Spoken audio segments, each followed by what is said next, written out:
સુરતના ઘોડદોડ રોડ પર આવેલ બીએસએનએલ ઓફિસમાં મૃત્યુ પામેલા કર્મચારીના પરિવારજનોએ સામૂહિક ધરણા કરી વારંવારના ધક્કામાંથી મુક્તિ આપવા માંગ કરી હતી।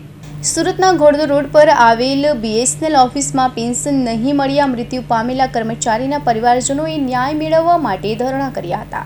મૃત્યુ પામેલા કર્મચારીની પરિવારજનોની વૃદ્ધ મહિલા વર્ષોથી ગુજરાતભરમાં ધક્કા ખાધા બાદ પણ પેન્શન નહીં મળતા પરિવાર સાથે થાકીને ન્યાય માટે ધરણા કર્યા હતા।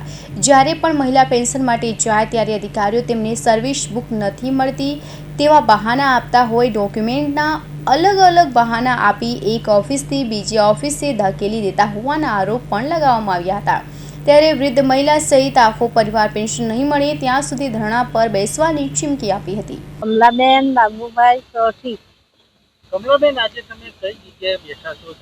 અમે આ ઓફિસની બાજુમાં બેઠા છે, પણ અમારું કોઈ નિર્ણય આવતું નથી। કયો નિર્ણય છે આપણો? આ નોકરીના સર્વિસના પૈસા। કેટલા વર્ષથી તમે ધક્કા ખાવ? હું 15 વર્ષથી ધક્કા ખાઉં છું।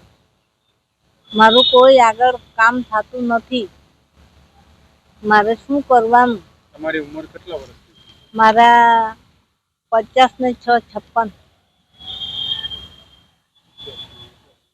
नाम सुरेश बाबू सोटी। मारा पप्पा नु नाम बाबू भिखा सोटी ने सर्विस ना ये टेलिफोन एक्सचेंज में वलसाड में काम आप्યું હતું। એના માટે અમે 2001 માં ગયા હતા મમ્મી સાથે। તો એ મમ્મી સાથે ગયા તે ટાઈમે એ લોકો કીધું કે અમે તમારા ડોક્યુમેન્ટ પૂરા કરીને અગાડી મોકલાવશું। તો એ ડોક્યુમેન્ટ એક એક લેતા એ લોકો કમસે કમ 15 વર્ષ ત્યાં ફાઇલ પડી રહી। પડીને પછી સુરત મોકલાવી।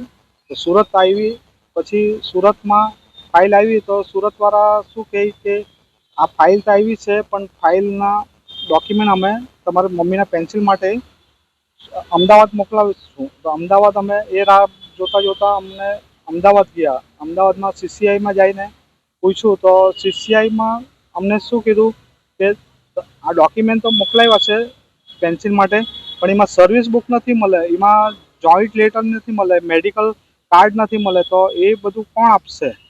તો એ તમને સુરતવાળા આપશે એમ કરીને અમને ત્યાંથી કીધું કે બધું જે બી થશે નિર્ણય આવશે એ સુરતમાં થશે।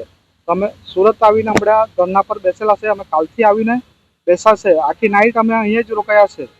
ને આજે અમારી માંગ છે કે આ અમને ફાઇલ ને બધું અહીંયા છે તો એ લોકો હિસાબ કેમ નથી આપતા? સર્વિસ બુક આજે વર્ષ કમસે કમ અમને ધક્કા ખાતા, મમ્મીને 15 વર્ષ તો ધક્કા ખાતા। મમ્મી પછી દેખાવાનું કામ થયું એના કારણે અમે બે ભાઈઓ પછી અમે દોડ્યા। તો અમારા કમસે કમ નીકળી ગયા, ટોટલ બધા 25 વર્ષ થઈ ગયા છે ધક્કા ખાતા અમને।